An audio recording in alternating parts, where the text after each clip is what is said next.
Okay, today we're gonna change these old light dimmers into this new Lutron Decora style. It's a lighter color, it's called light almond. It matches the rest of the house. Um, these are a single pole light switch. That means there's only one switch that controls the light.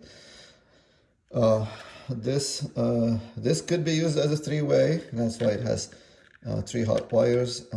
Typically, I use the line to the black and out from the red, but it doesn't matter. You can switch them. The extra one that is red and white in this case is in case you were going to use a three-way. That way you use the traveler on those and the line or load on the black one. Of course, there's the ground wire too. So first thing is we switch the circuit breaker off, and we're gonna take those off and try to find all the right connections. All right, this is fairly simple. This was a remodel box, as you see, so they probably added those at some point after the construction. These are the old fashioned, you stick them in the back. But to get those off, you have to put a small screwdriver in the slot right next to it and disengage. So we can use those. Black and white, that means the power came first to the light, and then from the light, they brought the white is actually hot. They should have labeled it into hot. And then this is where it's coming.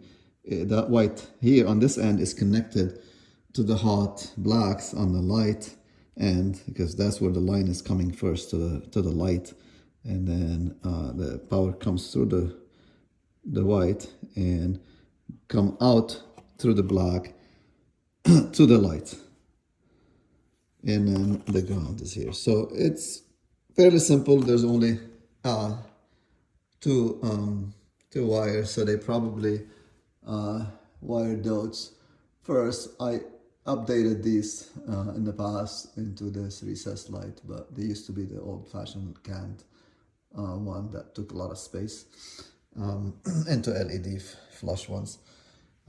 So we'll disconnect those and reconnect.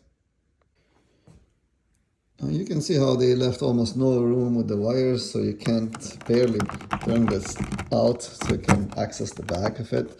And they didn't strip the insulation on the wire. You're supposed to leave, I tried to open that, you're supposed to leave 6 inches here so that you can maneuver and then be able to tuck them back. And you're supposed to leave little slacks so things can come out and you can change it. So the way they did it, they left the wire too short and they didn't strip the insulation enough. So that's something that you should pay attention to when you do these things. It makes it easier for you to install and easier for the next one to change. Okay, we made the connections. As you can see, we connected. I stripped it back a little bit to give more room.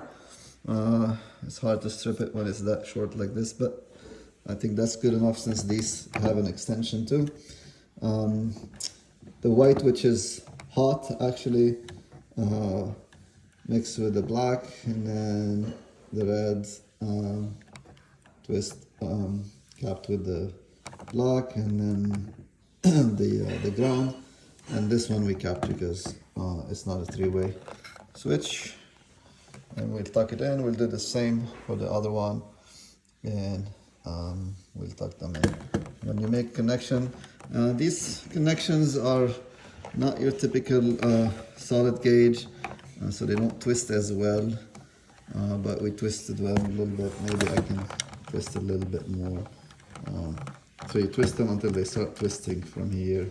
They're supposed to be solid. Tuck back on them, and check that they're not coming out. I need to hand that they're solid. They're supposed to be staying together even when you take the cap off. So you twist them, twist them before. Maybe I'll show you some other example how they're twisted. You twist them before until they're together before you even put the cap in, and when you put the cap, you twist them a little bit more. This is not a good example here. Oh. Okay, so we made this connection. We used the nuts here to connect.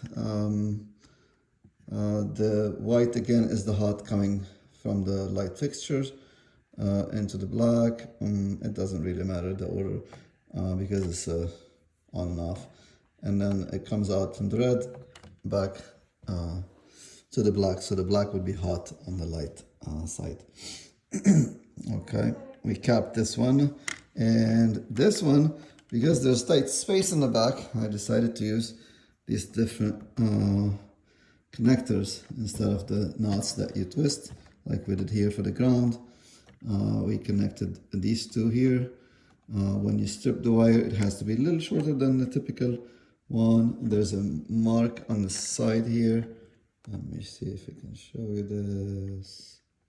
Yep, and it gives you the measure, and you basically just, these are reusable ones. You just put it inside and snap it, and it locks it in place. So they come in 2s and 3s and up to 5, I think. And so they take less space, and then when it's time to change them, you just open that and change them. For extra security, I'll put a piece of black tape here, electric tape, but I don't think they open. Even a little bit like this, it won't open. It really have to push on it to open it, so it disengage. But once you put it in, and then it snaps, and it locks it. Supposed to be as secure as these. I like them because they don't take a lot of space. They're easy and fast. So we're almost done. We capped these extra ones, and I'll put it all together and see that it works.